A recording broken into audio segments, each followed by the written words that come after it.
ஒரு black nail polish வச்சு silver foil வச்சு நம்ம ஒரு சூப்பர்வான நெயில் ஆர்ட் தான் பார்க்க போகிறோம். Hello glitters, welcome to my channel. Without any late வாங்க வீடியோக்குள்ளே போகலாம்.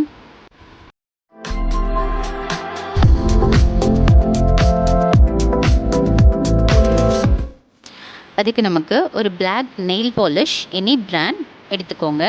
அண்ட் ஒரு நெயில் எனாமல் வேணும் பேஸ் அண்ட் டாப் கோட்டுக்காக. அதுக்கப்புறம் வந்துட்டு நெயில் ஃபாயில் இந்த மாதிரி நிறைய மார்க்கெட்டிங் ஷாப்ஸில் கிடைக்குது. இந்த 2 ப்ரஷ் வேணும். இந்த 2த்தில் எது இருந்தாலும் ஓகே உங்களுக்கு. நான் ஒரு ஃபிங்கர் பண்ணிட்டேன். நான் இப்போ உங்களுக்கு சொல்கிறேன். ஃபர்ஸ்ட் பேஸ் கோட் போட்டு நெயில் பாலிஷ் அப்ளை பண்ணிவிட்டு அது கொஞ்சம் ட்ரை பண்ணிவிட்டு black colour nail polish apply பண்ணிவிட்டு அதுக்கப்புறம் ஃபாயில் வந்துட்டு எடுத்துகிட்டு கட் பண்ணிக்கோங்க குட்டி குட்டியாக. உங்களுக்கு என்ன மாதிரி பீசஸ் வேணும், ரொம்ப கிளிட்டரியாக வேணுமா, இல்லை கொஞ்சம் பெரிய பெரிய பீஸ் வேணுமா, இல்லை ரொம்ப பெரிய பீஸ் வேணுமா அப்படின்னு நீங்கள் என்ன மாதிரி ஸ்டைல் பண்ண போகிறீங்கிறதுக்கு ஏற்ற மாதிரி ஃபாயில்ஸ் எல்லாம் கட் பண்ணிக்கோங்க.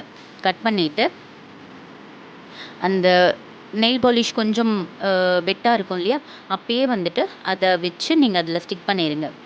நெயில் பாலிஷோடவே ஒட்டுற மாதிரி அதில் ஸ்டிக் பண்ணிவிட்டு மேலே ஒரு அப்ளை அந்த டாப் கோட் அப்ளை பண்ணால் போதும் உங்களுக்கு. இந்த நெயில் ஆர்ட் ரெடி ஆயிடும். வெரி சிம்பிள் நெயில் ஆர்ட், சூப்பராக இருக்கும், ட்ரெண்டியாகவும் இருக்கும். ட்ரை பண்ணி பாருங்கள். நீங்கள் வீடியோ ஃபுல்லாக பாருங்கள்.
வீடியோ ஃபுல்லாக பார்த்ததுக்கு ரொம்ப தேங்க்ஸ். கண்டிப்பாக உங்களுக்கு பிடிச்சிருக்கும்னு நினைக்கிறேன். ஹாப்பி தீபாவளி. ரொம்ப சேஃபாக தீபாவளி செலிப்ரேட் பண்ணுங்கள். அண்ட் நாளைக்கு இன்னொரு vlog-ஓட உங்களை நான் மீட் பண்ணுறேன். அது வரைக்கும் take care. Bye. See you soon.